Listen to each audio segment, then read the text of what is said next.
hidden amongst our cities and towns lie brownfield sites, previously developed areas that have long since been abandoned.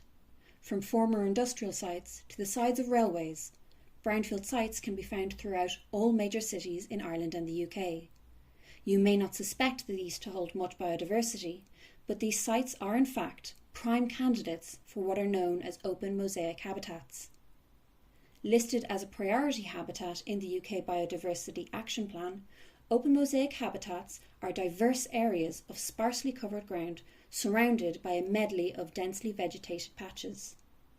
Because human activities have resulted in the extensive movement and modification of soil, these habitats can be found most often in brownfield sites. Abandoned structures and bare rock become surrounded by vegetation over time, often due to the enrichment of soil caused by the addition of materials such as industrial spoils. The resulting variation allows for a mosaic of different habitats to form in close proximity to each other, which are often capable of supporting diverse ranges of plant and animal assemblages. Based on surveys of open mosaic habitats, in 2017, the Northern Ireland Environment Agency listed these as priority habitats. In 2024, Wild Belfast and BugLife Northern Ireland revisited these studies. They demonstrated that, in the time since the initial surveys, 40% of the sites identified have been lost, damaged, or have outstanding planning consent. Despite the confirmed importance of these habitats in the UK, open mosaic habitats are not recognised as an official habitat type in the Republic of Ireland under FOSSET's habitat scheme. There is no legislation protecting these sites from development.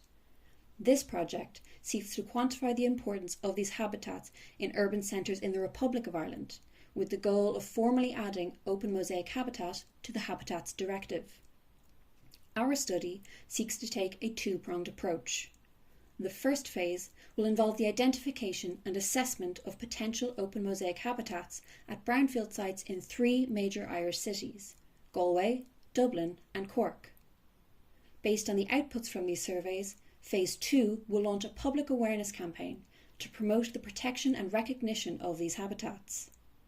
In the first stage of Phase 1, using aerial photography and publicly available city planning records, we will identify brownfield sites that meet the basic criteria to support open mosaic habitat.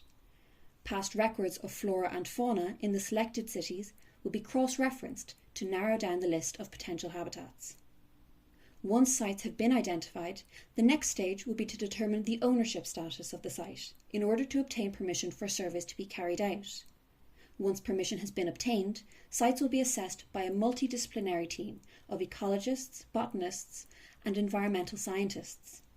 Using the UK classification of open mosaic habitats as a guideline for features of interest, assessments of the site will be carried out in accordance with the Habitats Directive.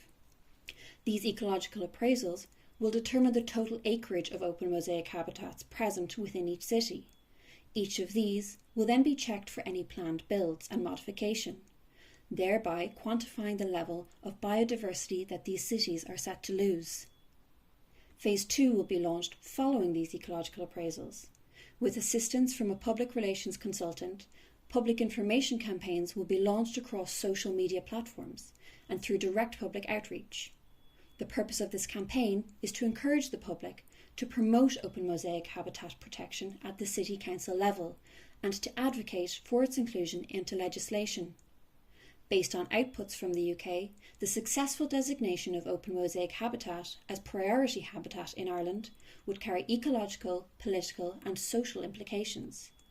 Through the protection of these urban wildlife havens, cities would increase public access to beneficial green spaces, whilst contributing toward the 30 by 30 goal, a global pledge signed by both Ireland and the UK to place conservation protections on 30% of our land and sea by 2030. If successful, these surveys could position brownfield sites as the next frontier of urban nature conservation.